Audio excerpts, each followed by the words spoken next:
एक बार किसी नगर में साहूकार रहता था। उसके घर में धन की कोई कमी नहीं थी, लेकिन कोई संतान न होने के कारण वह बहुत दुखी था।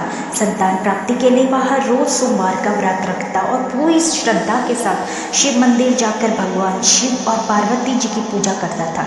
उसकी भक्ति देखकर एक दिन माँ पार्वती प्रसन्न होकर भगवान शिव से साहूकार की मनोकामना पूर्ण करने की बात कहने लगी। पार्वती जी के आग्रह पर भगवान शिव ने कहा, हे पार्वती, इस संसार में हर प्राणी को उसके कर्मों का फल मिलता है और उसके भाग्य में जो हो उसे भोगना ही पड़ता है। लेकिन पार्वती जी ने साहूकार की भक्ति देखकर उसकी मनोकामना पूर्ण करने की इच्छा व्यक्त की। माता पार्वती के आग्रह पर भगवान शिव ने साहूकार को पुत्र प्राप्ति का वरदान दिया, लेकिन उन्होंने यह भी बताया कि यह पुत्र सिर्फ 12 वर्ष तक ही जीवित रहेगा।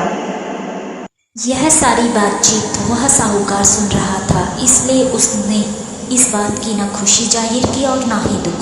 वह पहले की भांति ही शिव की पूजा करता रहा। कुछ समय के बाद साहूकार की पत्नी ने एक पुत्र को जन्म दिया। वह बालक 11 वर्ष का हुआ तो उसे पढ़ने के लिए काशी भेज दिया गया। साहूकार ने पुत्र के मामा को बुलाकर बहुत सारा धन देते हुए कहा कि तुम इस बालक को काशी विद्या प्राप्त करने के लिए ले जाओ। तुम लोग रास्ते में यज्ञ कराते जाना और ब्राह्मणों को भोजन दक्षिणा देते हुए जाना। मामा भांजा यज्ञ कराते हुए काशी के लिए निकले।